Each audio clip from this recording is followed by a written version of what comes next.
en este programa del trimestre de otoño de 2023. Hoy tenemos la grata presencia del doctor Edmar Salinas Callejas, profesor investigador del Departamento de Economía, quien nos va a compartir reflexiones en torno a la economía mexicana en el gobierno de de la 4T. Yo me congratulo, doctor Salinas Callejas, eh, por su generosa participación aquí en este seminario, que tratamos de colectivizar y discutir entre la comunidad estudiantil, comunidad de profesores investigadores. Y yo quiero hacer el reconocimiento al profesor Edmar Salinas, quien desde hace tiempo nos honró con la primera presentación en este seminario. Lo recordará, doctor, cuando hizo una presentación abrí el espectro de coyuntura y estructura, que quepa todo tipo de reflexión de la economía mexicana. Bien, voy a dejar de compartir la información del flyer de la sesión del día de hoy. Le voy a dar paso al doctor Callejas para que, si gusta, ya puede compartir su pantalla, doctor, con su presentación y, por lo tanto, cederle la palabra.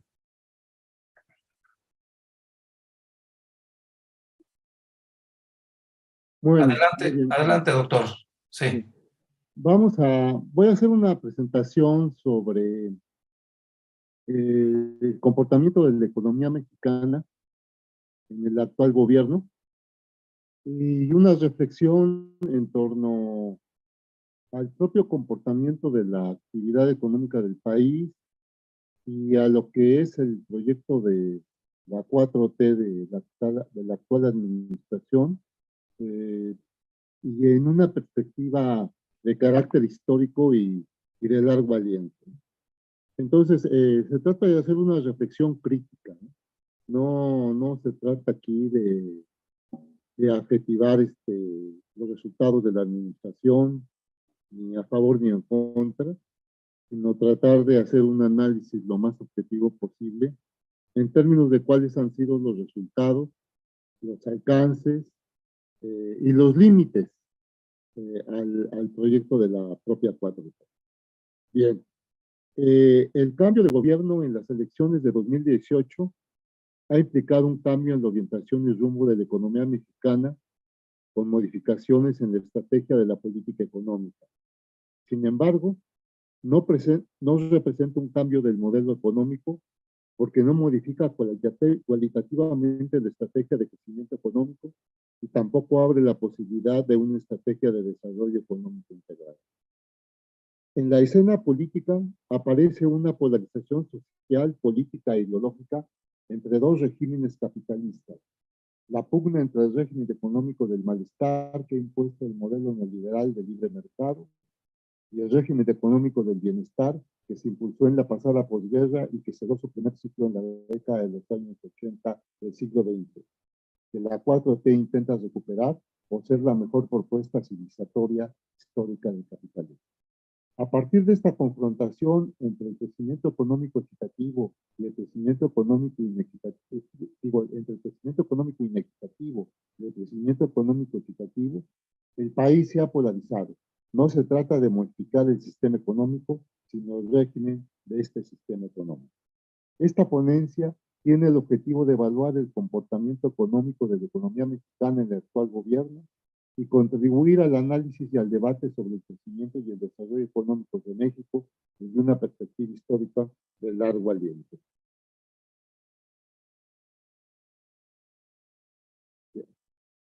Al gobierno de la 4T le ha tocado administrar la economía mexicana en una situación doblemente crítica coyunturalmente, hablando y triplemente crítica en la perspectiva histórica del mediano y largo plazo. La economía mundial entró en una etapa de declive económico a partir de la crisis 2008-2009, que con dificultad empezaba a remontar entre 2010 y 2018. A esta se ha agregado el impacto de la pandemia del COVID-19, que se inicia a finales de 2019 y se vuelve global en los siguientes 2 años, detonando una depresión económica mundial. El tercer problema crítico es el cambio climático, que obliga a redefinir los términos del crecimiento y el desarrollo económico a escala mundial. El país ha transitado a lo largo de su historia, poco más de 100 años para acá, 150 años, por tres modelos económicos.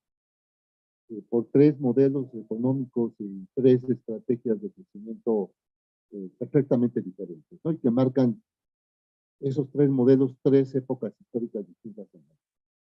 El primer modelo es el modelo de crecimiento primario exportador, que arranca desde la época de Porfirio Díaz hacia 1885 con los acuerdos con las grandes empresas transnacionales para la construcción de los ferrocarriles y con el inicio del segundo ciclo de industrialización en México. El primero se dio en la década de los años 30 del siglo XIX, tuvo su epicentro en la ciudad de Puebla y el segundo término en la ciudad de Orizaba, y este ciclo se agotó con la intervención norteamericana.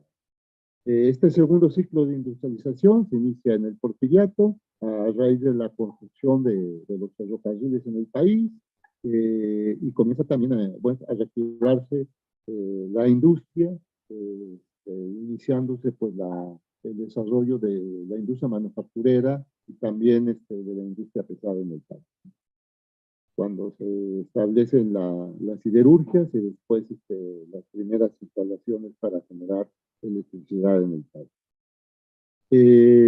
Este modelo de crecimiento se vio afectado, pero no se vio cancelado por la Revolución Mexicana, la guerra civil que se da en la segunda década del siglo XX, y prácticamente el modelo se desploma a raíz de los efectos de la crisis de 1929-1930.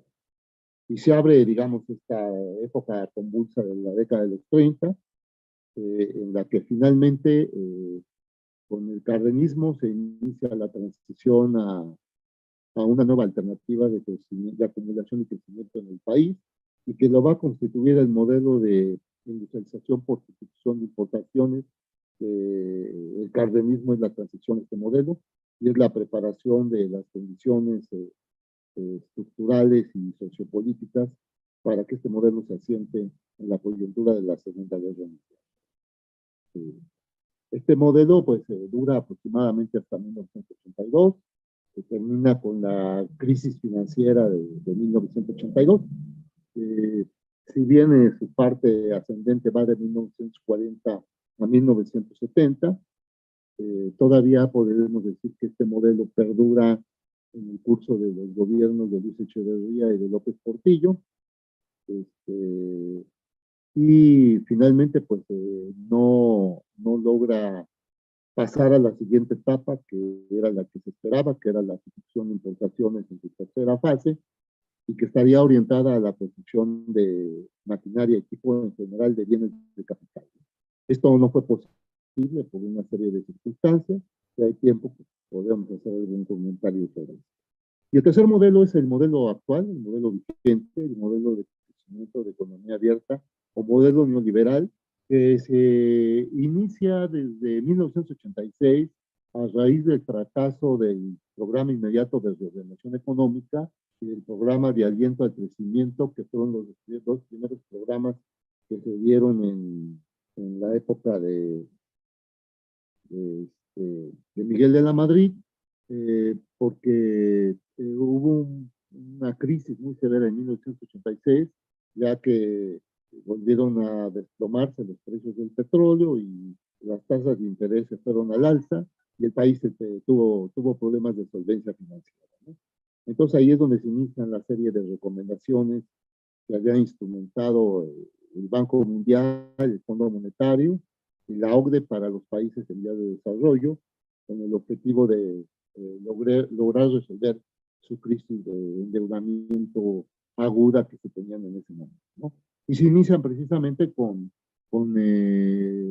la venta de las empresas públicas y con el desplazamiento de del Estado como un agente estratégico para estimular la acumulación y el crecimiento económico. Y ahí es donde se rompe todo este modelo de economía mixta que se había establecido desde la época de Lázaro Cárdenas y que había sido, digamos, el paradigma del crecimiento económico en todo este largo periodo de la economía mexicana.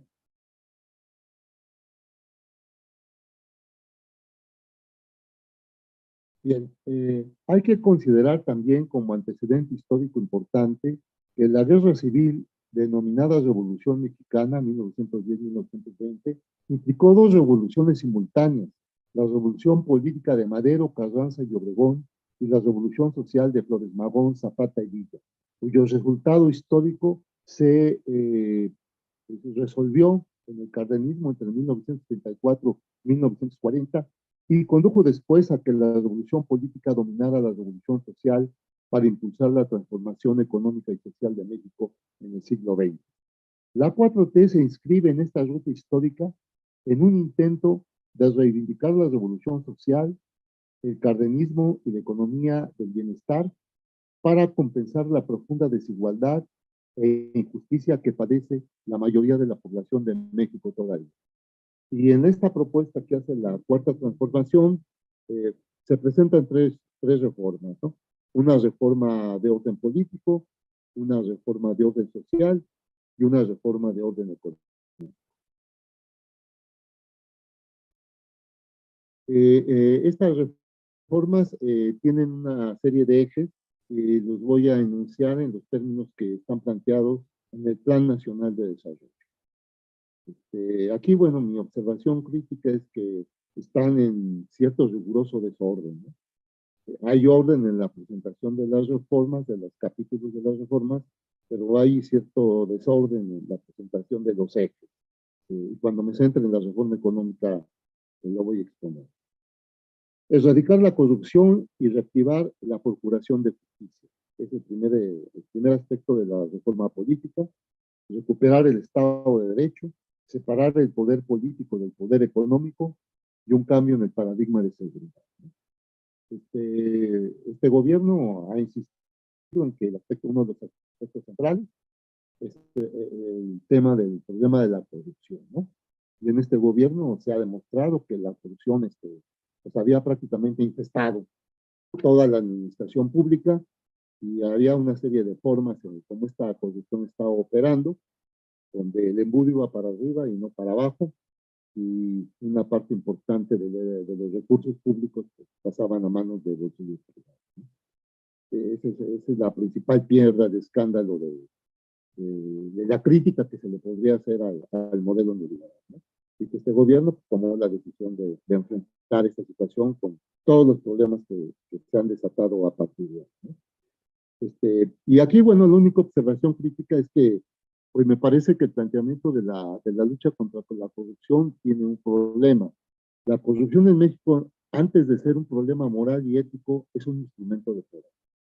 Y la corrupción en México se convirtió en un sistema a partir de Álvaro Obregón, cuando decide utilizarla, ¿no? Con aquella famosa frase de ningún general resiste un cañonazo de 50,000 pesos, y que lo utilizó como un instrumento para acabar de sacar al país de la guerra civil en la que había estado y para poder empezar a consolidar un nuevo régimen político, ¿no? Entonces la corrupción se ha convertido, digamos, en la vara mágica del poder para hacer el propio poder y para poder haber construido este proyecto de Estado y de nación que se desplegó a lo largo del siglo XX y a principios del siglo XX. Entonces, si se quiere combatir el problema de la corrupción, se tiene que tomar como el eje, no es tanto la moral y la ética, eso se desprende, sino la manera como se construye el poder, la manera como se hace gobierno, la manera como se institucionaliza el propio régimen de poder y las propias instituciones que conforman un Estado nacional, ¿no? Después, bueno, recuperar el Estado de Derecho, obviamente, si se combate la corrupción y se acaba la impunidad, pues se empieza a recuperar el Estado de Derecho. Y aquí el otro elemento importante es separar el poder político del poder económico, ¿no? Aquí implicaría toda una discusión, ¿no? Hasta dónde el gobierno puede separar el gobierno como centro del poder político puede separarse del poder económico con una autonomía relativa. ¿Y hasta dónde? Pues en un estado como el nuestro, en una economía capitalista, pues eso no es posible, ¿no? En términos de estado, tiene que haber una relación entre el poder económico y el poder político, y en términos de gobierno, pues sí puede haber esta separación. Esa es una discusión que había que presentar. Y el cambio de paradigma de seguridad, que es un problema muy puntual, muy grave, por cierto, pero muy puntual en términos de que, bueno, pues la Policía Federal fracasó porque quedó inscrita dentro del propio proceso de corrupción, generó el actual escándalo que existe y que ha obligado, bueno, a este problema de la generación de la llamada Guardia Nacional y toda la discusión que se ha generado sobre el problema donde ha habido una enorme incapacidad de construir una policía federal, ¿no? Que tenga un mando civil y que tenga una diligencia civil, ¿no? Y entonces ha habido la necesidad, Lenin lo hubiera llamado un error necesario, de acudir a cierto grado de militarización para poder pues garantizar cierta cuestión de seguridad pública y de seguridad nacional. Tiene la reforma social, los ejes son construir un país con bienestar, impulsar el desarrollo sostenible, el derecho a la educación, la salud para toda la población, y la creación del Instituto Nacional de Salud para el Bienestar. Son los ejes de esta reforma social. Y la idea precisamente es que el crecimiento económico deje de ser un crecimiento económico inequitativo y se pueda combinar el crecimiento económico con la equidad social. Y la reforma económica está planteada desde los ejes de retomar el crecimiento, finanzas sanas, rescate del sector energético, reactivación económica del mercado y el empleo, proyectos regionales y macroproyectos, y ciencia y tecnología. Y sobre este punto, pues avanzaremos más adelante. Bien, ¿cuál ha sido el desempeño de la economía mexicana en este marco programático? Bueno, tenemos aquí que el Producto Interno Bruto eh, ya venía con un proceso de desaceleración desde tiempo atrás. En 2018, este proceso de desaceleración económica se da. Y el problema es que en el 2019, a este proceso de desaceleración económica, se le agrega la estrategia de austeridad republicana, ¿no? Entonces, obviamente que con esta estrategia de austeridad republicana se contrae el gasto público. El gasto público ha sido uno de los elementos para incentivar el crecimiento. Y, y bueno, pues esto precipita la recesión económica del país, ¿no? Entonces, la economía mexicana, que se venía desacelerando desde 2018, entra en recesión en 2019 por este asunto de la contracción del gasto público, ¿no? Que se puede justificar la medida en términos de que entró el nuevo gobierno y decidió hacer pues, un control de la administración pública, un control de los recursos, tomaría una decisión de orden táctico en lo que controlaba la administración pública, frenar el gasto público, ¿no? Y esto, bueno, contribuyó en un proceso de desaceleración económica a la recesión económica, ¿no?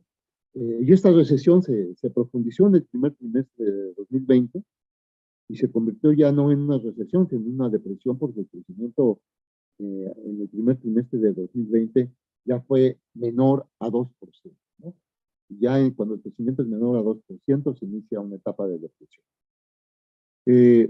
Luego se viene la pandemia en marzo de 2020 y la pandemia pues, precipita a una abrupta caída de casi 18 puntos de la economía mexicana y el país entra en una depresión profunda, ¿no? Quizás ha sido uno de los trimestres de mayor depresión que ha habido en toda la historia de México desde la Revolución Mexicana para acá, ¿no? Y Y a partir de ahí, pues, no, pues la economía mexicana pues queda frenada, ¿no? Nada más que el impacto de la pandemia, pues, es una situación que obedece a un problema sanitario y que tuvo un carácter global. Así había que diferenciar entre el defecto de la política de autoridad republicana, que transformó la recesión, que asentó la recesión y la transformó en una pequeña depresión, al efecto de la pandemia del COVID-19, que obviamente fue la principal causa de que la depresión se profundizara en el año de 2020. Y luego viene la recuperación en el 2021, y esta recuperación no se ha podido sostener en el curso del 2022, ¿no? El crecimiento del 2021 rondó en cerca de 5 puntos, no se pudo recuperar la caída de 8 puntos que se tuvo en 2020, y hacia 2022 pues, no se ha podido tener un crecimiento similar al del 2021, y propiamente el crecimiento va a rondar en alrededor de 2 puntos, 2.2. Difícilmente creo que pueda tener una tasa más. En el comportamiento de la inversión bruta fija, se puede ver que la inversión bruta fija pues, tuvo fluctuaciones más agudas, y estuvo, digamos, por debajo de la tasa de variación del propio Producto Interno Bruto, ¿no? Aumentó un poco con la recuperación y se ha mantenido por arriba de la recuperación del PIB, pero bueno, aquí habría que ver cuál es la razón por la cual el multiplicador de inversión no ha tenido el suficiente vigor para generar un crecimiento mayor, ¿no? Y la inflación, bueno, sí, tendió a descender. La propia caída de, del Producto Interno Bruto en el año de 2020 implicó también una caída de la demanda, y esto obviamente pues, favoreció un mayor efecto deflacionario, el cual pues, no, empezó a perderse a partir de 2021, cuando se inicia la recuperación económica y la inflación comenzó a incrementar, ¿no? Hay dos elementos, había que ver cuáles son los factores internos que están alentando la inflación y también tomar en cuenta el impacto externo en términos de inflación debido al alza de los energéticos y al alza de los alimentos. Y aquí tenemos algunos elementos para explorar este tema, el comportamiento del indicador global de la economía, más o menos ronda su recuperación entre 110 y 115, y el indicador de consumo privado, la recuperación es mayor, ¿no? Después de la severa caída de 2020, pues la recuperación es entre 115 y 120, quiere decir que el consumo ha crecido más rápido que el índice global. Y luego tenemos aquí el otro elemento interesante, que es que la inversión bruta fija no ha tenido el mismo ritmo de recuperación y se ubica en un porcentaje incluso todavía por debajo del 100. Es decir, ha sido una recuperación de la inversión bruta insuficiente para atender la expansión de la oferta, y entonces aquí se presenta un problema de que la demanda global ha crecido en mayor proporción a la oferta, y esto pues, genera presiones inflacionarias. Si esto le aunamos la transmisión de la inflación vía importaciones, pues tenemos un efecto mayor de inflación.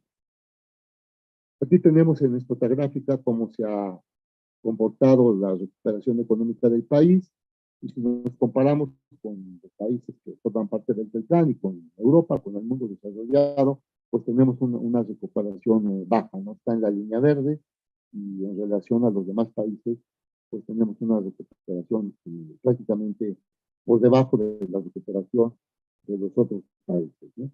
Aunque en este caso, hacia el 2022 tenemos una situación similar a la de Estados Unidos, aunque estamos por abajo de la recuperación de Canadá y de la zona euro, y no digamos pues de Chile.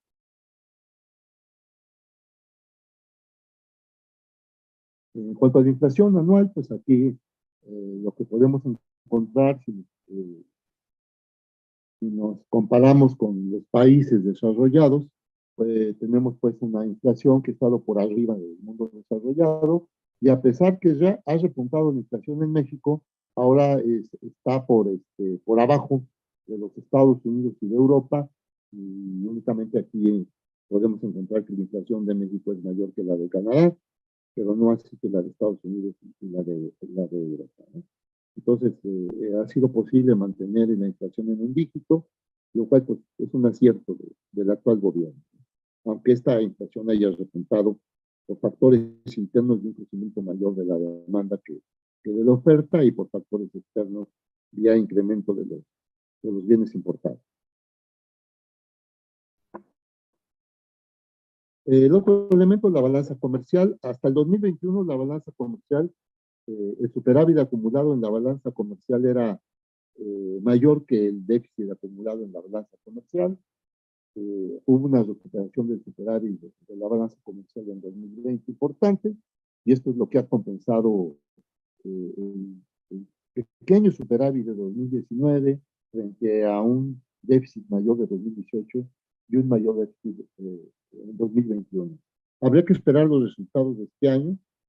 Parece ser que no son muy halagadores, parece ser que la balanza comercial este año va a ser también deficitaria, y probablemente, dependiendo del déficit, se podrá ver si el superávit acumulado que se ha tenido en este periodo sigue siendo mayor que el déficit acumulado, o finalmente con el déficit de 2022 pueda tenerse un déficit acumulado mayor que el superávit.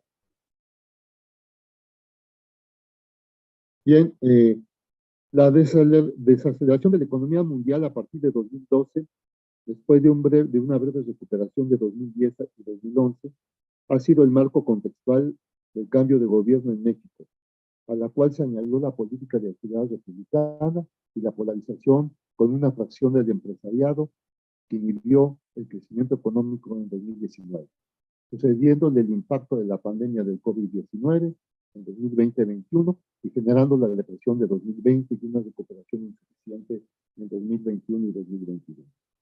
Sin embargo, se puede afirmar también que este desempeño precario ha sido acompañado de una reducción de la inflación primero y de un repunte de la mínima después, con un tipo de cambio con ligeras variaciones no mayores a una banda de unos 50 pesos entre el tipo de cambio, que ha aumentado la devaluación del peso frente al dólar, pero a partir de 2021 ha venido una disminución de la devaluación, y el peso mexicano se ha fortalecido. Bien, ahora vamos a analizar dos indicadores importantes porque tienen que ver con el problema del bienestar, que es uno de los elementos centrales que se ha propuesto el actual gobierno de la 4T. Entonces, nos vamos a analizar algunos indicadores sobre empleo y algunos indicadores sobre salarios, para relacionarlos con el problema del bienestar y con el problema de la pobreza, y poder entender cuáles han sido los logros, los avances del actual proyecto, y cuáles son las limitaciones en este terreno del actual proyecto. En esta primera gráfica lo que encontramos es cuál es la población que se encuentra ocupada, del total de población mayor de 15 años, cuál es la proporción de la población que se encuentra ocupada en términos formales y en términos informales. Y aquí lo que podemos ver es que alrededor de la mitad, un poquito más de la mitad de la población, la tasa más alta se da en cuarto trimestre de 2019, y tenemos 55.7% de la población mayor de 15 años ocupada. Después ya comienza a bajar, hay un efecto de la recesión, y llega a bajar con la depresión de 2020, llega a bajar hasta 42.8 en términos formales y en términos informales, ¿no? El desempleo abierto es muy pequeño, ¿no? Y es mucho menor que en los países desarrollados, porque las dos formas de absorber el desempleo han sido la migración por un lado y el empleo informal por otro. Por eso, gracias a estos dos mecanismos de ocupación informal y migración, el desempleo abierto se redujo considerablemente bajo el modelo de economía abierta que actualmente está vigente. Y luego hay un rubro que se llama la población no económicamente activa disponible, que ahí entraría, digamos, en parte el subempleo, en parte gente que está transitoriamente desempleada, o gente que puede trabajar, pero por alguna razón no está trabajando. Y lo otro es la población en edad de trabajar que no está disponible para el trabajo. Pueden ser, ¿por qué? Bueno, pues, población que en este momento pues no, por alguna serie de razones, sea que estén estudiando, sea que hagan trabajo doméstico o otra serie de factores, no entran en el mercado de trabajo. Y luego tenemos aquí ya la comparación de cuál es el tamaño del empleo formal, el tamaño del empleo informal y la subocupación. Entonces, aquí lo que vamos a encontrar es que el empleo formal antes de la pandemia alcanzaba 24.3 millones de personas, el empleo informal y el empleo formal y el empleo formal rondaba por los 30.8 millones de personas. Ya había alcanzado una proporción mayor el empleo formal, mientras que la subocupación alcanzaba 4.6 millones. Obviamente el impacto de la pandemia fue severo, el empleo formal eh, descendió de 24.3 a 23.3 millones, es decir, se perdieron un millón de plazas informales. Formales, perdón. Y el empleo formal bajó de 30.8 a 27.5. Se perdieron 3 millones de plazas del empleo formal. La subocupación creció casi al doble, de 4.6 a 8.6. Pasada ya el efecto de la pandemia al año siguiente, encontramos que el empleo formal se recupera, 24.4, 100,000 empleos más. El empleo informal también se recupera en una proporción mayor a la que se tenía. El empleo formal pasa a 31.4, perdón, sí, a 31.4 millones y la subocupación crece a 7.2, teniendo un nivel muy por arriba del que se tenía en la etapa prepandemia. Entonces, ¿qué es lo que ha sucedido? Que el empleo formal se ha recuperado, pero de manera no suficiente. El empleo informal ha crecido en una proporción mayor a la etapa prepandémica y la ocupación también ha crecido de manera importante. Entonces, el empleo informal y la subocupación son las válvulas de escape ante un empleo formal que ha crecido. Las remesas. Aquí hay otro elemento importante.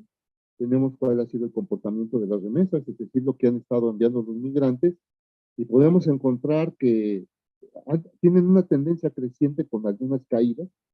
Aquí podemos ver el comportamiento trimestral de las remesas en millones de dólares, digo mensual en millones de dólares, y podemos ver cómo estas han crecido de manera significativa, sobre todo en el año de 2022. Después de una caída se han vuelto a recuperar. Y la tasa de desempleo, bueno, pues aquí podemos ver, si nos comparamos con el mundo desarrollado, tenemos una tasa de desocupación abierta bastante baja, ¿no? Ahora, aquí hay un asunto. Yo creo que, bueno, no es que crea, podría yo hablar de que hipotéticamente podríamos pensar que las remesas que van fundamentalmente al consumo final y, y todo programa todos estos programas de bienestar que van a incentivar el consumo popular han sido dos elementos que han dinamizado la demanda, y que la recuperación en términos de la oferta no ha sido suficiente por el impacto de la pandemia, eh, y eso, bueno, puede ser un elemento que esté presionando hacia la inflación en términos internos, ¿no? Y en términos externos, pues ya lo hemos dicho, la elevación de los energéticos y de los alimentos vía importación. Y otros bienes intermedios.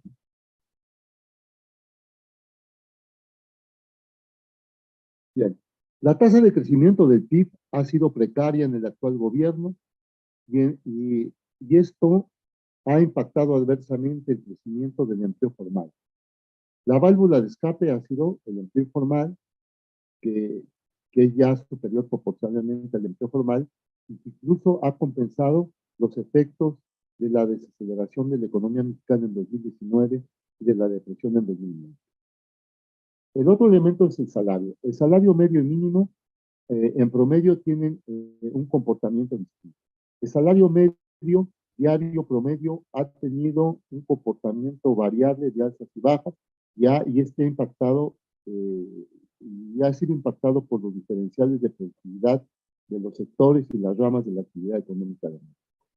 En México tenemos una economía altamente concentrada, ¿no? De acuerdo con los datos del censo de 2019, el 1% de las empresas de este país generaba casi el 70% de la riqueza y ocupaba aproximadamente el 42% de la mano de obra. Y el 99% restante, bueno, genera el 30% de la riqueza y ocupa aproximadamente el 58% el 48% de la mano de obra. 58% de la mano de obra. Entonces, pues tenemos que hay un sector donde la riqueza está altamente concentrada y estas empresas grandes, medianas y alguna fracción de las empresas pequeñas son las que tienen acceso al crecimiento económico y al desarrollo y por lo tanto pues también al financiamiento, ¿no? Este núcleo de empresas del 1% pues, absorbe aproximadamente el 92% del crédito privado. El 8% del crédito privado va hacia las otras empresas y se queda básicamente en las pequeñas empresas, porque las microempresas ya no, en cierto sector de las pequeñas empresas, porque las microempresas pues ya no se pueden financiar con el crédito comercial, ¿no? Es un crédito demasiado caro y son empresas prácticamente que conforman una economía estacionaria y fundamentalmente su función es dar empleo, no tanto contribuir al crecimiento y al desarrollo, sino básicamente a la generación de empleo. Y buena parte de estas empresas pues, son empresas informales. Y lo que vemos aquí, y por otro lado, el salario mínimo, en términos reales, pues vemos que ha ido creciendo con el impacto de 2020 a 2021, en términos reales cayó y ha comenzado su recuperación de 2021 a 2022. Pero si vemos la diferencia que hay entre el salario promedio y el salario mínimo, pues vemos que el salario mínimo pues apenas viene siendo alrededor de la mitad o un poco menos de la mitad de lo que es el salario promedio del país, ¿no? Está por debajo, ¿no? Y más adelante vamos a ver cómo en términos de pobreza, pues el salario promedio sí alcanza a que la población que esté en el salario promedio, que serían de 2 salarios mínimos para arriba, pues pueda colocarse por arriba o en la línea de pobreza, pero el salario mínimo, pues podemos ver que supera el nivel de pobreza extrema, pero no supera el nivel de pobreza media todavía. Bien, aquí está el salario real promedio. Este está calculado en pesos de 2018 y este está calculado en pesos de 2022, ¿no? La tendencia de todas maneras ha sido a crecer, no ha crecido mucho entre 2019 y 2020, ha sido un rango de pasar de los 440 pesos a los 490 pesos. Pero ha crecido en términos reales 50 pesos, cosa que ha invertido la tendencia que tenían los salarios a estar relativamente estancados en términos nominales y a decrecer en términos reales durante todo el periodo neoliberal. Y luego aquí hay otra gráfica interesante donde podemos ver cómo el salario mínimo nacional ha superado la línea de la pobreza extrema, porque a partir de 2019 comienza a superar esta línea que está ubicada aquí en 100, en el índice 100, y ya hoy día pues está 20.4 arriba del nivel de pobreza extrema, es decir, alcanza para que una persona se pueda alimentar con un salario mínimo. Antes ni siquiera para eso alcanzaba. Y el salario de la frontera pues dobla las necesidades del consumo mínimo básico para poder alimentarse. Y aquí está el fondo del apoyo popular que tiene el actual gobierno, a pesar de las grandes discusiones y de la gran polvadera que ha levantado esta administración pública, pues aquí se puede ver, ¿no? El salario no ha crecido lo suficiente, pero finalmente ha crecido, después de que en todo un periodo, pues, en términos nominales creció muy poco y en términos reales se desplomó. Bien, aquí con más claridad se ve la relación entre el salario mínimo y la línea de la pobreza extrema. A partir de 2019, el salario mínimo está en el nivel de la pobreza alimentaria y en 2020, con toda la depresión, el salario mínimo se colocó por arriba de la pobreza extrema y esto siguió evolucionando en ascenso hasta 2022. No de la pobreza media, pero sí de la pobreza. Y aquí hay otro elemento, hacia 2018, el 40% de la población este, este, estaba por abajo de la línea de pobreza. En 2019 disminuyó este asunto. El número de trabajadores por abajo de la línea de pobreza era del 36%. En 2020, con la pandemia, el número de trabajadores por abajo de la línea de pobreza aumentó al 46%, y en 2021 ya descendió nuevamente al 42%, ¿no? No completé los datos de 2022 porque no los encontré, desafortunadamente. Y en el informe de noviembre de Coneval todavía no está precisado este dato. Bien, aquí hay otro elemento importante, ¿no? La diferencia de los salarios entre los trabajadores formales y los trabajadores informales, ¿no? Y si nos ponemos a ver con cuidado esta gráfica, lo que vamos a encontrar es que el salario del sector informal es entre 40 y 60% de los salarios en el sector formal. Entonces, pues si la mayor parte de los trabajadores en este país son informales, pues obviamente la mayor parte de los trabajadores de este país este, tienen ingresos inferiores y eso pues los acerca a estar por abajo de la línea de la pobreza, estar ligeramente por arriba de la línea de la pobreza, ¿no? Y esto es un problema de orden estructural en la determinación de los niveles de ingresos. Y acá tenemos otro cuadro interesante, que son los niveles salariales. Aquí tenemos los datos, que 12.4 millones de trabajadores recibían hasta un salario mínimo eh, antes de la pandemia, y después de la pandemia esto aumentó a 13.8 millones de personas, ¿no? Hasta dos salarios mínimos, 17.9 millones, y después de antes de la pandemia y después de la pandemia, 19.6 millones. Bajaron los trabajadores que recibían hasta dos salarios mínimos. De dos salarios mínimos para arriba, bueno, también han bajado de 8.6 millones a 7.4, hasta 3 a 5 salarios mínimos de 3.7 a 3.6. Ha habido caídas ligeras en el número de trabajadores que han disminuido sus salarios en más de dos salarios. Y esto también pues, es un elemento que contribuye a la pobreza del país, ¿no? Ahí hay otra serie de factores que están determinando que los salarios son bajos, ¿no? Factores de productividad, factores de capacitación, y bueno, que muchos trabajadores entran a trabajar en empresas que son pequeñas y que las empresas no están en condiciones de tener los niveles de disponibilidad que pudieran pagar salarios mucho más altos.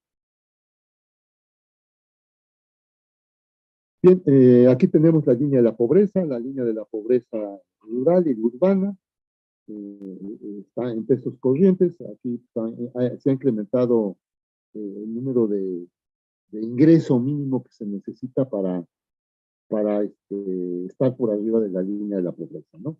Entre el 2018 y el 2022. Y finalmente lo que podemos encontrar aquí es que la pobreza en general, la pobreza media y la pobreza extrema cayeron de 2016 a 2018. Pero de 2018 a 2020 aumentaron la pobreza media y la pobreza extrema.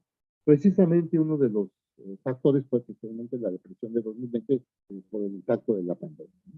En 2022 tampoco encontré datos precisos, pero sí hay un dato que sí se puede decir, que la pobreza extrema en 2022 volvió a disminuir. Hay elementos suficientes para decir que la pobreza extrema cayó. Y CEPAL ya reconoció eso, ¿no? En cuanto a pobreza media, yo no encontré el dato preciso y preferí dejar en blanco hasta que salga el informe completo de Coneval y el informe de la Comisión Nacional de Salarios Mínimos. Y podemos ver si la pobreza media se recuperó o no se recuperó. En el nivel económico de la dinámica macroeconómica, el gobierno de la 4T ha planteado una estrategia de estabilidad macroeconómica manteniendo un nivel inflacionario de un dígito, un tipo de cambio estable, un nivel de endeudamiento aceptable, un incremento de las reservas del Banco Central y una balanza comercial ligeramente superavitaria hasta 2021. El crecimiento económico y el empleo formal han aumentado poco en virtud de la misma política económica estabilizadora y del impacto de la pandemia de COVID-19. El salario mínimo nominal y real han tendido a subir, lo que ha ayudado a reducir la pobreza extrema o alimentaria, particularmente en la población ocupada formalmente. Los niveles salariales de alrededor del 40% de la población ocupada formal y formalmente son insuficientes y se encuentran por debajo de la línea de la pobreza. El impacto de la pandemia COVID-19 disparó a 46% de la población ocupada por debajo de la línea de la pobreza en 2020, iniciando una recuperación a partir de 2020. El empleo informal representa casi 60% del total de la ocupación en el país. Los niveles salariales de la ocupación informal se sitúan por debajo de los niveles salariales de la ocupación formal entre 40 y 60%, lo cual amplía la pobreza de ingresos, pero a la vez, junto con la migración, han sido la válvula de escape del modelo neoliberal del malestar, cuyos efectos estructurales no pueden revertirse porque no hay un modelo alternativo viable de carácter endógeno que se compagine con el modelo de crecimiento exógeno vigente o lo pueda reemplazar.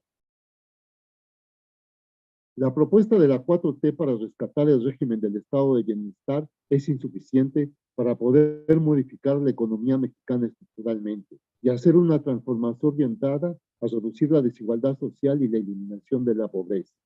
Si bien puede reducir la pobreza y disminuir la desigualdad con la estrategia que ha propuesto, pero no puede conformar un modelo de desarrollo y crecimiento endógeno pertinente para esta transformación. Los modelos económicos modernizadores que se han dado en México han generado una economía moderna insuficiente para el tamaño de la población y han permitido una gran concentración del capital y del ingreso en una proporción reducida de empresas y de la población. Estos modelos han gestado y reproducido el subdesarrollo de la economía desde la segunda mitad del siglo XIX y por razones geopolíticas y los efectos de las condiciones estructurales internas, no pudo históricamente el país transitar al desarrollo económico tardío. La confrontación que hay en el país es la pugna por dos regímenes capitalistas históricamente experimentados, el del malestar como regla y el del bienestar como excepción. Y el punto álgido es la distribución del ingreso y del excedente económico y la aplicación del mismo entre un régimen y otro régimen. Pero también es la confrontación entre el viejo problema histórico no resuelto satisfactoriamente de la revolución política y la revolución social emergidas en la segunda década del siglo XX. La carencia de un modelo de desarrollo y crecimiento endógeno es la principal falla y limitación de la reforma económica de la 4T. La reforma económica que propone no alcanza para impulsar los cambios estructurales necesarios que permitan modificar la desigualdad y reducir en forma significativa eliminar la pobreza. La experiencia histórica de México permite pensar en la articulación al desarrollo y al crecimiento sustentable y sostenible de un sector social e impulsar esa articulación con el sector privado también. El modelo de desarrollo endógeno sustentable debe de adoptarse al carácter abierto de la globalización económica en curso. Ya aquí finalmente esta reflexión, poniendo en orden el riguroso desorden en que está presentado los ejes de la propuesta económica del Plan Nacional de Desarrollo, así está en riguroso desorden el Plan Nacional de Desarrollo, pero le podemos dar un orden, ¿no? El principal elemento de la propuesta de crecimiento económico de la 4T es recuperar el papel del Estado en la economía. Y esto es por la sencilla razón de que en los países subdesarrollados o en vías de desarrollo o en desarrollo, como se les quiera llamar, el Estado sigue teniendo, por razones de orden estructural y sistémico, un papel preponderante que cumplir para poder ayudar a la transición a una economía desarrollada. Este es un hecho histórico, está aprobado históricamente, y en los casos de desarrollo tardío, como sería el caso de Japón o de Corea o de Taiwán, y hoy de la India y de China, este nuevo elemento aparece en la escena. El papel que tiene que jugar el Estado de la economía para ayudar a la transición al desarrollo. El otro elemento importante del planteamiento de la 4T es rescatar el sector de energía, ¿no? Ahí el problema de la 4T o el Plan Nacional de Desarrollo es que este rescate del sector energético tenía que haber sido acompañado con una propuesta de transición a las energías verdes. Y esa propuesta estuvo ausente en un principio. Ahora se ha recuperado, pero estuvo en un principio ausente, ¿no? Después, bueno, habla de establecer un financiamiento sano y equilibrado para mantener la estabilidad macroeconómica. Recuerden que México fue el único país de América Latina que logró crecer con estabilidad de precios en el periodo de crecimiento dorado del desarrollo estabilizador, y que fue la excepción de la regla en toda América Latina, ¿no? Después, combatir la evasión fiscal y sin aumentar los impuestos, los proyectos macroeconómicos regionales para el impulso del crecimiento, los programas sociales redistributivos, la reactivación económica y del empleo y la inversión de la ciencia y tecnología. Y aquí, digamos, en esta crítica, pues el primer elemento es recuperar el papel del Estado en la economía, pero el segundo elemento es la inversión en la ciencia y la tecnología, porque no se trata solamente de crecer, sino de cambiar la matriz del crecimiento del país. Y cambiar la matriz del crecimiento económico del país significa un modelo y una estrategia para transitar al desarrollo económico. Aprovechando el Tratado de Libre Comercio de América del Norte, por supuesto, desde luego, porque esa es una condición dada que no se puede romper de la noche a la mañana, sino más bien aprovecharla, insertarse con proyectos de innovación tecnológica, con empresas con innovación tecnológica propia, endógena, que permitan insertarse en el TELCAN y que no solamente se inserten en el TELCAN, sino aprovechen el Tratado de Libre Comercio con la Unión Europea y puedan aprovechar un tratado de libre comercio con el Pacífico Asiático. México tiene una posición geográfica muy estratégica, ¿no? Donde puede abrir su incursión en los mercados no solamente de Canadá y Estados Unidos, sino de Europa Occidental, del Pacífico Asiático y de la propia América Latina. Y después, bueno, ya vienen todos los otros elementos, ¿no? Y una de las cuestiones importantes es que habría que apostar a que la ciencia y tecnología inscribieran proyectos de desarrollo de energía. ¿Sí? En los próximos 20 años se estará transitando a las energías. Es importante ahorita la explotación del petróleo, no se puede dejar de la noche a la mañana el uso del petróleo y sus derivados, pero sí es importante apostar a las energías limpias, y es importante apostar al reciclaje, y es importante apostar a nuevos tipos de materias primas, ¿no? Para ayudar precisamente a detener la depredación ambiental y a disminuir los gases de efecto invernadero que están acelerando el cambio climático. Bien, entonces, ¿cuáles serían las críticas? Se carece de un modelo de desarrollo endógeno, no hay líneas estratégicas para impulsar sectores tanto al desarrollo como al crecimiento, no se ha establecido con claridad el grado de sustentabilidad que se aspira para el desarrollo y el crecimiento, las estrategias y programas de desarrollo y crecimiento parecen centrarse en el sector servicios, se carece de un modelo de empresas sociales para generar ocupación y distribución del ingreso, no hay una estrategia para impulsar la coordinación entre el crecimiento exógeno del modelo vigente y el crecimiento endógeno, y falta un programa integral de ciencia y tecnología que apoye el modelo de desarrollo. Bien, no se parte de cero para plantear un modelo de desarrollo endógeno acorde a las condiciones de la globalización. Se tiene la experiencia de los casos de desarrollo tardío de los tigres asiáticos. Se tiene la experiencia de los casos del salto al desarrollo actuales en la globalización como son la India y China. Finalmente, CEPAL salió de su letargo generado por la crisis de un modelo de industrialización y la imposición de la agenda económica del consenso de Washington y ha planteado un modelo de crecimiento equitativo y sustentable. Y CEPAL está contemplando estos elementos que se requieren para un modelo de transición al desarrollo económico. Primero está contemplando que vivimos un marco de globalización y probablemente, bueno, ya no se puedan plantear modelos de desarrollo endógeno a partir de un Estado nacional, sino en un conjunto de Estados nacionales. Y América Latina entonces podría aspirar al desarrollo, planteando el desarrollo como una colaboración financiera, tecnológica y comercial entre los propios países de América Latina y entre los países de América Latina y el mundo desarrollado. Después tiene el planteamiento de cómo generar este núcleo endógeno, ¿no? Con un desarrollo igualitario y sostenible, a través de una macroeconomía para el desarrollo, con políticas sociales de derechos e incrementos en la productividad y descarbonización de la economía y de la sociedad. Y ahí, bueno, ya tiene ejes de política macroeconómica para el desarrollo, políticas anticíclicas que reduzcan la frecuencia de los ciclos económicos que generan inestabilidad, diversificación productiva que permita impulsar el desarrollo de la ciencia y la tecnología, políticas fiscales que sustenten la generación de bienes y servicios públicos y promuevan la creación de un estado de bienestar. Y el otro elemento importante, la otra pieza clave, ¿no? La conservación del medio ambiente, digitalización de economía y sociedad, desarrollo de ciudades sostenibles e impulso a las energías renovables.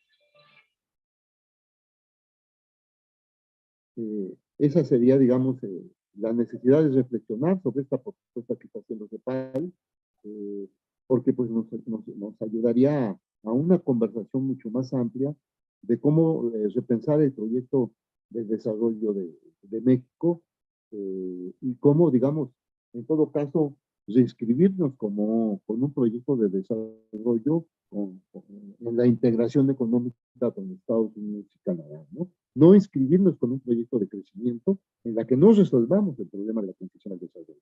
Y lo único que hagamos es reproducirnos como un país desarrollado en una relación inequitativa y desigual con economías desarrolladas como son la de Canadá y de Estados Unidos. Bien, las conclusiones. El desarrollo económico es un proceso de transformación estructural, división del trabajo y sistémica, relación de factores y agentes económicos en una economía de mercado, determinada por la capacidad de la innovación técnica y innovación tecnológica, el financiamiento para la inversión y el cambio técnico, la diversificación de productos y mercados y el papel del Estado que cada periodo histórico le asigna. El crecimiento es un resultado del desarrollo, pero puede darse tanto en condiciones de cambio técnico como en condiciones de estancamiento técnico. Entonces, el problema estratégico central de mediano y largo plazo es resolver la transición al desarrollo, aunque el problema inmediato es cómo seguir creciendo. Entonces, hay que empalmar estos dos problemas, ¿no? Cómo hacer una transición al desarrollo, cómo descontar el crecimiento, de corto, al mediano y de largo plazo, pero cómo también transitar al desarrollo y inscribir el desarrollo en una estrategia de transición, inscribir, perdón, el crecimiento en una estrategia de transición al desarrollo y no en una reproducción de las condiciones de su desarrollo que se vienen dando en el país desde la época del porfiriato. En el actual periodo de globalización y cambio climático se requiere adecuar el desarrollo a la condición de atenuar el cambio climático y disminuir la depredación ambiental, a la vez que establecer acuerdos de cooperación internacional entre los propios países en vías de desarrollo y con los países desarrollados, combinando el carácter abierto de las economías con la generación de núcleos endógenos de acumulación tecnológica y de capital para impulsar la transformación estructural y sistémica con base en los mercados internos de Estado. Estas condiciones exigen geopolíticamente negociar la transmisión de un mundo multipolar que permita resolver la desigualdad en el desarrollo, la desigualdad social, reducir o eliminar la pobreza y atemperar el cambio climático. El modelo del gobierno de la 4T es un modelo de crecimiento endógeno respecto al modelo de crecimiento exógeno con base en el volcán regional. Intenta homogenizar la modernización económica regionalmente y mejorar la distribución del ingreso para disminuir la pobreza, pero carece de una estrategia de innovación tecnológica integral, de un financiamiento suficiente y adecuado y de una diversificación de mercados más amplios.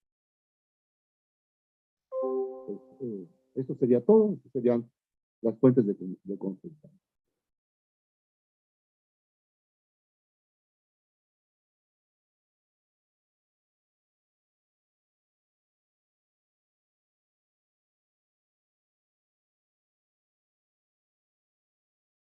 Muchas gracias, Edmar. Muy interesante todo lo que planteas y de manera crítica, ¿no? Yo creo que una de las cosas importantes que se tienen que hacer en este trabajo académico, en el marco también de este gobierno, es pues, dar comentarios críticos de evaluación, de criterio para generar mejor intercambio de ideas, ¿no? Yo, Pues sí, eso se trata, ¿no? sí, quisiera hacer una pregunta particular. Si pudieras destacar un poquito más algunos elementos en torno a la tecnología o al papel del desarrollo de las fuerzas productivas. Muchas, hay gente crítica que plantea que esta transformación o llamada transformación 4T se le olvidó la T de tecnología, y porque es fundamental como una variable o como una fuerza que permite empujar los mecanismos de productividad para mejorar niveles de salario, de distribución del ingreso, por lo tanto, para ubicarse de mejor forma en el mercado mundial, en el mercado de mercancías, competitivamente, etcétera, ¿no? Pero yo quisiera escuchar un poco más de ti en torno a esta cuestión sobre la tecnología, el proceso de innovación, el desarrollo de las fuerzas productivas y, como en alguna otra ocasión platicaba contigo, el papel que juega la infraestructura como como una condición básica que el Estado provee para poder empujar el crecimiento y el desarrollo. Sí. Mira, bueno, hay un problema dentro del campo de las ciencias económicas. El concepto dominante de desarrollo, que nos viene del evolucionismo, eh, como un proceso valga, de evolución del propio pensamiento neoclásico y del institucionalismo, el desarrollo está definido en términos de crecimiento.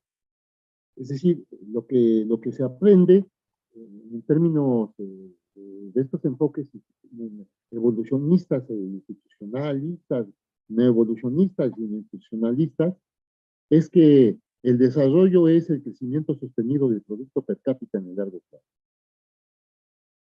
A esta definición genérica, Naciones Unidas le agregó un elemento. El desarrollo es el crecimiento sostenido del Producto Per Cápita en el largo plazo con distribución del ingreso.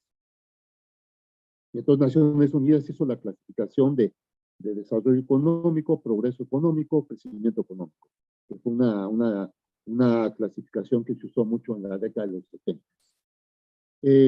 Pero el desarrollo también tiene otra manera de verse, ¿no?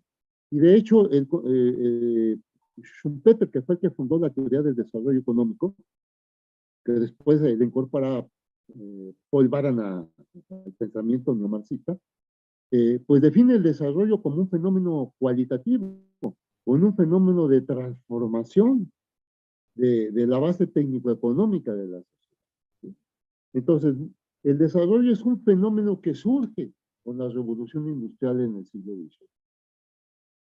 XVIII.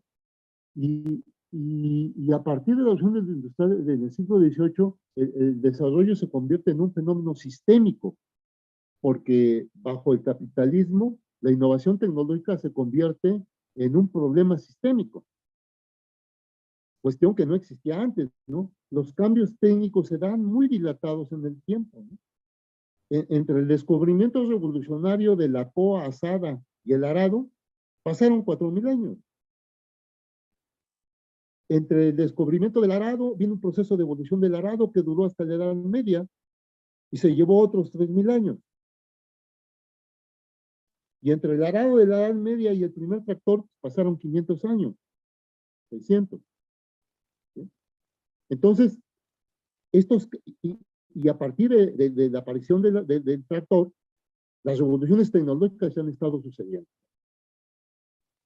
Y entonces las revoluciones tecnológicas acompañan, es decir, el desarrollo de las fuerzas productivas en términos estrictos es producto del capitalismo, de manera acelerada. Entonces, el desarrollo es un fenómeno consustancial a la innovación técnica o a la innovación tecnológica. La transición al desarrollo, independientemente del momento en que se dé y de la nación en que se dé o de la región en que se dé, implica necesariamente montarla en un proceso de acumulación tecnológica. ¿Cómo salieron, cómo Corea y Taiwán se convierten en países desarrollados? Mediante una negociación estratégica entre las dictaduras militares y Estados Unidos.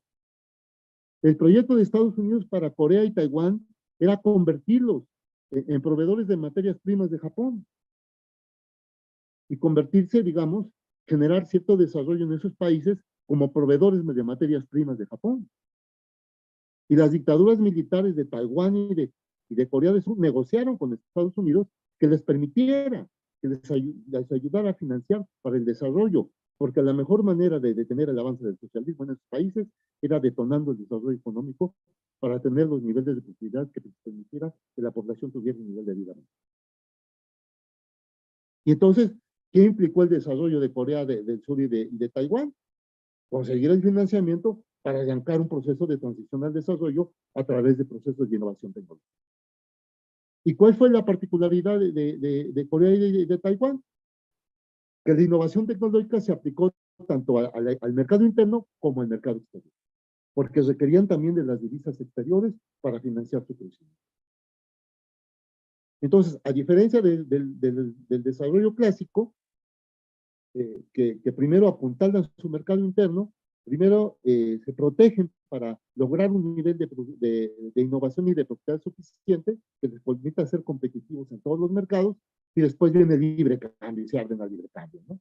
Y eso lo hizo Inglaterra y lo hizo Europa continental y lo hicieron los propios Estados Unidos. Aquí, para el desarrollo tardío de Taiwán y de Corea, tuvieron que ir las empresas de innovación situarse tanto en el sector exportador como en el sector interno.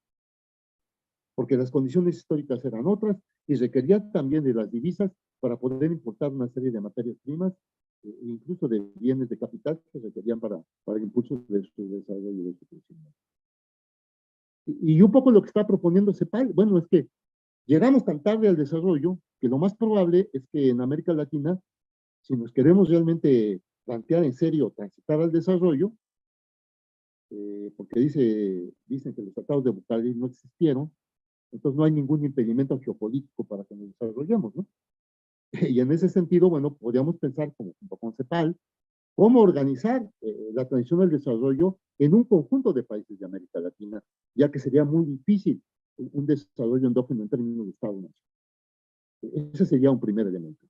Y otro segundo elemento, ¿no? Negociar con Estados Unidos, y con Canadá particularmente nosotros, de este proyecto de transición al desarrollo, porque el proyecto actual de empresas que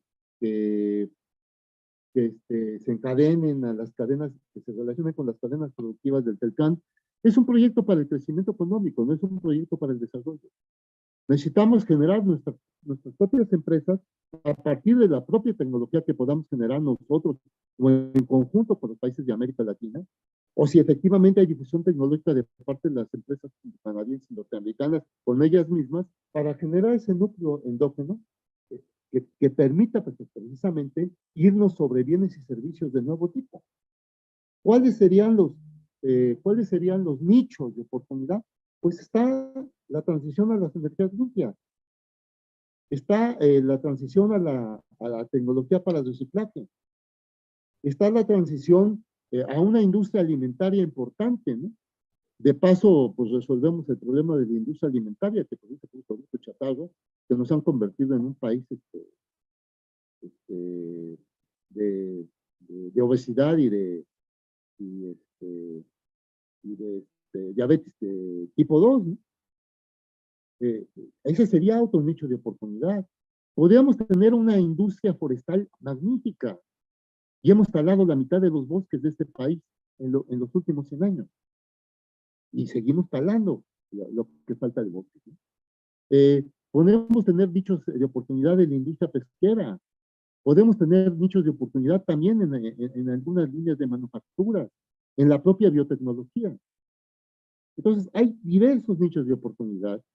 Y por otro lado, tenemos un elemento importante que la sabiduría histórica nos ha dado, que es las empresas sociales.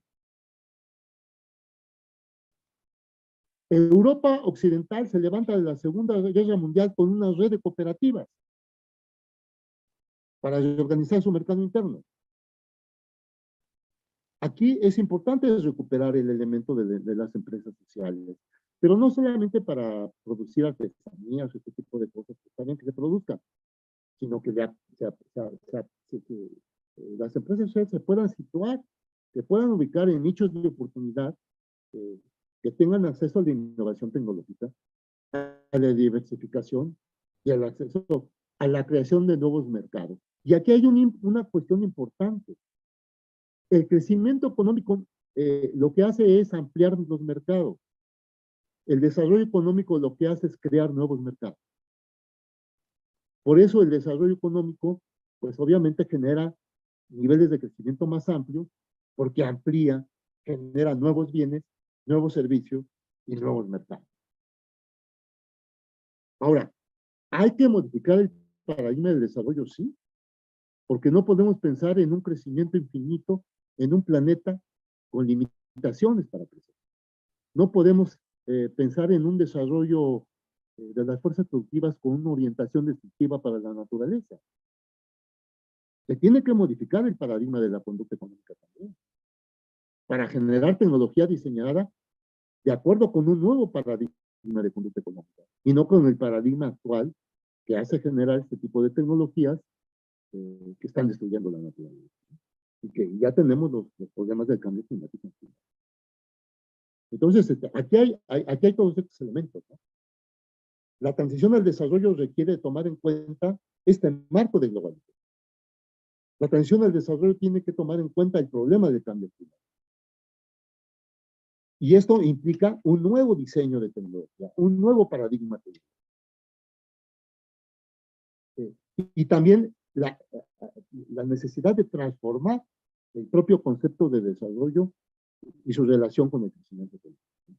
Y esto es una discusión muy amplia. Y yo por eso lanzo la provocación de discutir el planteamiento de CEPAL. Nos puede abrir a una discusión muy rica, muy interesante. Finalmente CEPAL salió de su letargo, ¿no? Y está proponiendo un modelo alternativo, cosa que no había hecho desde la famosa crisis de la industrialización, ¿no? Es decir, también aquí hay un elemento importante. América Latina ha generado su propio pensamiento para el desarrollo y para el crecimiento. Y es parte del debate, ¿no?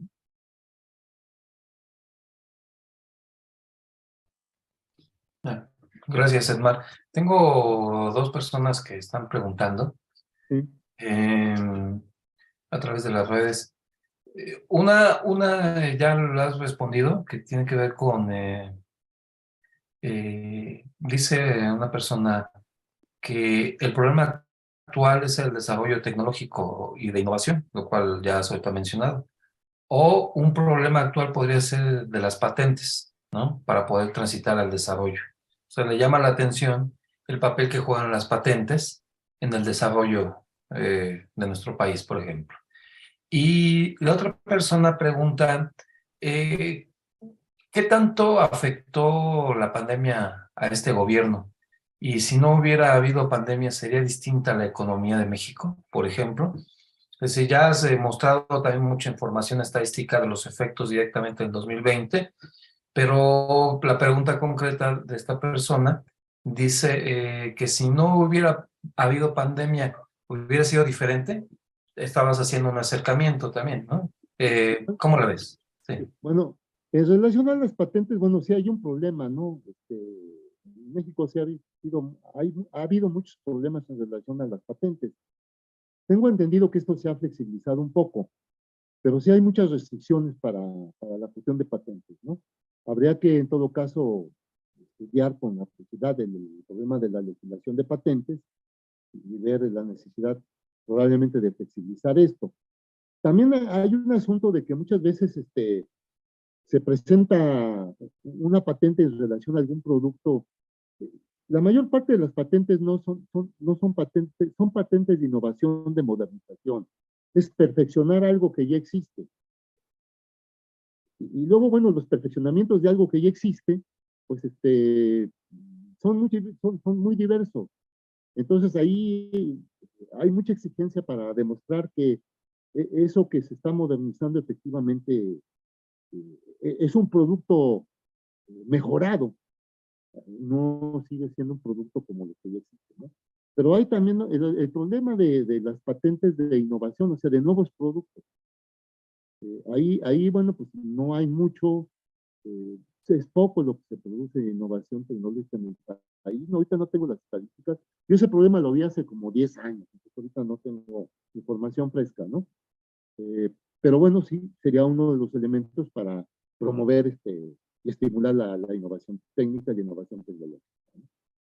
El otro asunto es que, bueno, hubiera cambiado mucho la economía del país, pues no hubiera cambiado mucho, esa es mi opinión. Es decir, no hubiera habido la depresión de 2020, pero la economía mexicana, sin la depresión, ahí se hubiera visto con toda claridad hasta dónde la política de austeridad republicana hubiera seguido frenando el crecimiento en 2020. Ahí se hubiera visto con toda claridad el efecto de la política de austeridad republicana, ¿no? El problema es que la depresión pues, borró ese efecto. Entonces, y el otro problema es, bueno, no solamente por dónde crecer, sino cómo crecer. El otro gran problema es que el modelo económico que tenemos, primero, la inversión extranjera directa no ha sustituido la inversión privada nacional. Ha sido complementaria. Segundo, la inversión privada nacional no ha sido suficiente y no ha sustituido la inversión pública. Y tercero, la inversión pública ha caído de ser 12 puntos del PIB en el modelo de industrialización a ser 3 puntos del PIB en la economía de la globalización. Y por otro lado, bueno, se desdibujó todo el sector social, ¿no? Por problemas más de orden ideológico, político ideológico que de orden económico. No se incorporó al sector social al desarrollo. Y se fue desdibujando porque se confundía el sector social con socialismo. Y todavía existe esa paranoia de que el sector social de las cooperativas es una propuesta socialista, ¿no? Y sí puede ser una propuesta socialista, pero de socialismo pues, comemos varias cosas. Entonces, no creo que haya sido muy diferente si no hubiera habido pandemia. El país se hubiera recuperado, probablemente el impacto de los programas de bienestar hubieran mejorado la situación de pobreza extrema mucho más de lo que han hecho a pesar de la pandemia, Y probablemente sí, si hubiera habido un efecto sobre la reducción de la pobreza media. Pero las políticas de bienestar lo único que hacen es atemperar el problema de la desigualdad y la pobreza. Pero no pueden resolver el problema de la desigualdad y la pobreza porque no depende de los programas de bienestar social. O no depende solamente de esos programas. Depende de cómo creas los factores que modifican la matriz estructural del país para generar ingresos mayores en la población y para poder incorporar a la población a cientos de gentes que están en el sector informal o a cientos de o a miles de cientos de gentes que tienen que emigrar porque el país no les está ofreciendo ningún deporte. Entonces, yo creo que sí hubiera habido ciertas modificaciones, pero no mucho, porque la ruta estructural del país no se cambia con este. Lo más radical que yo he visto en la 4T es tratar de llevar las obras de infraestructura hacia el sur-sureste para poder compensar los niveles de crecimiento entre unas regiones y otras, porque el sur y el sureste han sido abandonados. Entonces, con estos programas se trata de compensar, pero también son megaproyectos que, que se orientan a impulsar el crecimiento y en todo caso cierta modernización económica, pero tampoco constituyen proyectos que incentiven realmente la transición al desarrollo económico. Pueden ayudar a transitar al desarrollo económico siempre y cuando haya una política expresa de un modelo de transición al desarrollo económico. Si no hay un modelo de desarrollo planteado con un conjunto de políticas y estrategias orientados a él, pues las obras de infraestructura ayudarán, seguirán ayudando al crecimiento, pero pues no podrán ser utilizadas para ayudar al desarrollo. Muy bien, Edmar. No veo más preguntas. Están esas. Has respondido también otra que decían en términos de qué hubiera pasado si no hubiera ganado Andrés Manuel la presidencia, en términos de los problemas que ya aquejan a México desde hace ya décadas, ¿no? Los problemas estructurales. Yo quisiera preguntarte también en materia de inflación y este fenómeno que se presentó pues como una estanflación prácticamente en el 2022, como el carácter coyuntural. ¿Qué tanto efecto tendría o ves que tendrá sobre la economía mexicana en cara o ya de cara a este proceso de relevo político? Tenemos al 2023 la elección en el Estado de México, luego el 24 las federales, pero ¿se está viendo la inflación como meramente pasajera de coyuntura 2021-22? ¿O crees que tenga un efecto de mayor alcance que afecte ciertas estructuras económicas o de carácter internacional, derivado también de los conflictos que están en la parte de Rusia, o los problemas que aquejan también geoestratégicamente China con Taiwán? Eh, México es una característica también particular en términos de la autonomía del Banco de México. Es decir, ¿cómo ves tú coyunturalmente el fenómeno de la inflación tanto local como globalmente, con miras a afectaciones de más largo plazo? Mira, en términos locales, lo que yo en este momento puedo configurar como hipótesis es que esta inflación se ha despuntado al interior de México es porque la demanda ha crecido más rápido que la oferta. Y eso se debe a los problemas de los impactos de la propia pandemia, porque hubo una serie de problemas de las cadenas productivas que no se han acabado de resolver. Y también a este asunto de que el Telcano fue bien aprovechado por el empresariado mexicano, en el sentido de que no le apostaron a generar empresas para la generación de insumos, para la producción de bienes manufacturados. Aquí se durmió el sector privado de este país. Y apenas están haciendo, o sea, están suscribiendo esto los nuevos acuerdos que hoy estaba leyendo para generar empresas que produzcan insumos para las empresas transnacionales que están insertas en el Tratado de Libre Comercio. Esto puede generar un impacto favorable para 2023 y 2024, ayudar a recuperar la dinámica de la oferta y a través de la recuperación de la dinámica de la oferta, frenar la inflación, ¿no?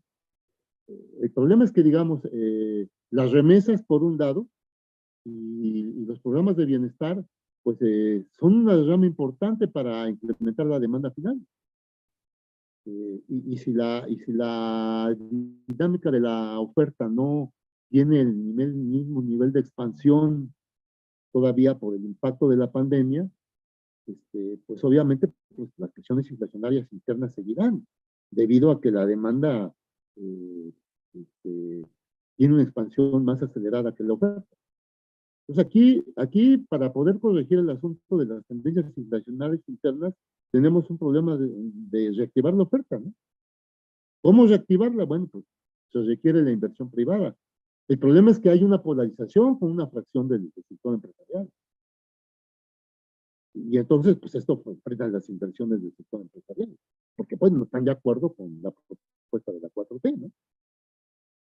Tanto por razones de haberle puesto ciertos límites a esta corrupción desbocada que ya había en el sector público y su relación con el sector privado, y por el otro asunto de estar usando recursos para beneficiar hacia sectores de la población más necesitados. Esto pues parece ser que no es bien visto, no es soportable, ¿no? Entonces, ahí yo vería que si estos acuerdos, es decir, en términos inmediatos se hace lo que se tiene a mano, no lo que se quiera hacer. Y lo que se tiene a mano es este problema de cómo aprovechar el TELCAM para insertar empresas del país que puedan proveer a las empresas exportadoras de manufacturas insumos. Eso en términos inmediatos. Y eso podría ayudar a frenar la inflación. ¿Por qué? Porque se activa la generación o la dinámica de la propia oferta. Podría ayudar en ese sentido. Si no, yo no la veo tan fácil, ¿no? Porque,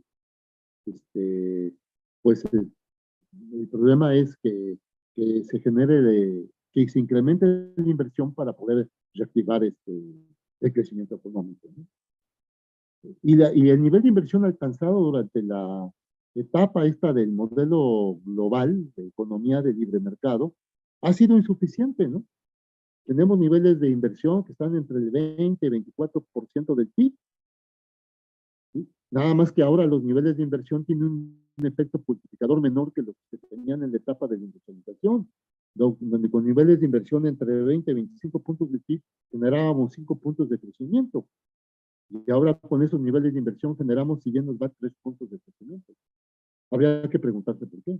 ¿Por qué el efecto multiplicador ha caído? Y si tiene que ver en esta caída del efecto multiplicador el hecho de que la economía está altamente concentrada. Eso son elementos para un hipótesis. Pero no tengo ahorita en este momento de vista. No, está bien, está bien. Quiero saber tu opinión nada más al respecto. Con esto y externamente, pues dependerá de cómo se resuelve el conflicto de Ucrania, sí. Y dependerá de que se estabilicen los precios del petróleo a través del OPEP. Porque el OPEP, después de la depresión, de la caída bárbara de los precios del petróleo, restricció la oferta y los precios se volvieron a subir. Y ahorita están más o menos en el orden de los $90 por onza. Sí. Muy bien, Edgar.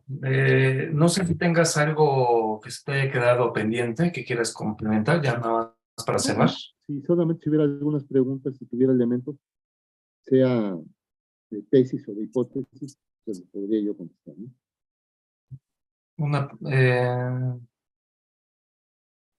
Una pregunta más. Mira, precisamente hablando de la inflación, dice que, ¿qué opinas sobre el aumento del salario mínimo reciente? Si será que tenga un efecto sobre la inflación, ¿no? Y, y si hay forma de explicar el aumento de la tasa de interés debido a las consecuencias de aumentos de tasa de interés en Estados Unidos. Bueno, primero, los salarios mínimos le pueden pegar o no a la inflación, siempre y cuando eh, haya un incremento de la dinámica sí, que el crecimiento de la oferta este, se compense con el crecimiento de la demanda, ¿no? Si los salarios mínimos se dan en un escenario donde la oferta no se pueda recuperar por un conjunto de razones internas y externas, pues sí, los salarios van a generar una presión de aumento de la demanda y esto pues, va a generar un problema inflacionario. ¿Qué tanto? Pues no te sé decir. Tendríamos que irnos sobre las cifras y ver, hacer las estimaciones de cuál sería la expectativa de crecimiento del Producto Interno Bruto el año que entra, y cuál es la expectativa de la dinámica de crecimiento del consumo. Y si esa dinámica de crecimiento del consumo sigue estando por arriba, es decir, el indicador global de la economía, la recuperación se ha movido entre 110 y 115 puntos. En cambio, la dinámica del índice de consumo se está desplazando entre 115 y 120 puntos. Y la dinámica del índice de inversión bruta fija se está desplazando entre 95 y 105 puntos. Entonces ahí tienes un desequilibrio entre una inversión que es insuficiente para incrementar la demanda o la recuperación económica y un nivel de una velocidad de incremento de la demanda en términos de índice mucho mayor. Entonces eso te va a generar presiones inflacionarias, te guste o no te guste. Entonces el asunto no solamente es el momento en que incrementan los salarios, sino que esos salarios en qué coyuntura se están dando. Y si la expectativa de la economía mexicana es que podemos crecer 3 o 4 puntos al año que entra, pues no habrá problemas de inflación. Pero si la expectativa de la economía mexicana es que el año que entra no crezcamos más allá de 2% como lo vamos a hacer este año, pues a lo mejor las expectativas de la inflación aumentan. Pero pues, eso se mueve en la dinámica, ¿no? Se pueden hacer estimaciones, bueno, en el escenario que crezcamos 3 puntos, ¿cuál sería el impacto? En el escenario que crezcamos 2 puntos, ¿cuál sería el impacto? En el escenario que no crezcamos, ¿cuál es el impacto? Sería diferente. En cada escenario sería diferente. Entre más crezcamos, el impacto va a ser menor. Entre menos crezcamos, el impacto va a ser mayor. No podemos anclarnos en un solo escenario. La dinámica macroeconómica es muy volátil y los escenarios pueden estar cambiando. Ahora está puesta a generar empresas que generen bienes intermedios para que se inserten en las cadenas globales de valor, pues puede ayudar a impactar el crecimiento interno, puede hacer que la tasa de crecimiento sea más elevada a la que se espera, y esto puede ayudar a frenar la inflación. Y también a recuperar el nivel de empleo y a mejorar el nivel de ingreso de los propios trabajadores. En ese sentido tiene un efecto positivo en términos de corto a mediano plazo, no lo podemos negar. Pero el problema estratégico no es ese, el problema estratégico es cómo transitamos al desarrollo. No hay que confundirlo. ¿Son incrementos por decreto, es más? ¿Cuál? ¿O así los incrementos salariales No, los son por incrementos salariales son incrementos por decreto, pero se basan en estudios que tiene que hacer el gobierno. pero tendrían que entonces sustentarse un poco más por medio de Claro, los incrementos de claro. productividad, ¿no? Mira, es que el problema podemos tener una cuestión. ¿Qué le pasa a Echeverría en su sexenio? Echeverría trata de corregir el problema de la mala distribución del ingreso y una economía desigual. Pero lo hace en un momento en que la industrialización, por cuestión de importaciones, entra en crisis. Y lo hace en un momento en que no hay un proyecto alternativo de crecimiento para el país. Y entonces se viene abajo la dinámica de crecimiento, los salarios aceleran la demanda interna y entonces se desata la inflación. Y además, pues rompe con toda la estrategia del desarrollo estabilizador. Se rompen las anclas de la estabilidad. Pues por un lado rompe con las anclas de la estabilidad y por otro trata de desarrollar, de distribuir el ingreso en una coyuntura donde la economía ya venía a pique, porque la etapa de industrialización había llegado a su límite y no había, sí, el planteamiento de abrir la tercera etapa de industrialización de importaciones se vino abajo. ¿Qué hizo López Portillo? Pues usar el petróleo y volvernos a convertir en un país exportador de materias primas para mantener el crecimiento. Pero tampoco se planteó una estrategia de desarrollo, ni un modelo de desarrollo. Y una ventana de oportunidad que se tenía, que era la industria espacial, donde el país comenzó, donde hubo inversionistas con apoyo público que empezaron a experimentar para producir satélites meteorológicos y cohetes para enviar los satélites. López Portillo lo cerró. Y esa ventana de oportunidad de un nicho de innovación tecnológica para producir satélites meteorológicos y cohetes, se cerró para el país. Cuando eso se hubiera podido construir en un núcleo de desarrollo tecnológico. No. Y por lo menos en una vía que nos podía iniciar una transición al desarrollo. Y se la cerraron porque el país tenía excedentes petroleros y se confundía el problema del crecimiento con el problema del desarrollo.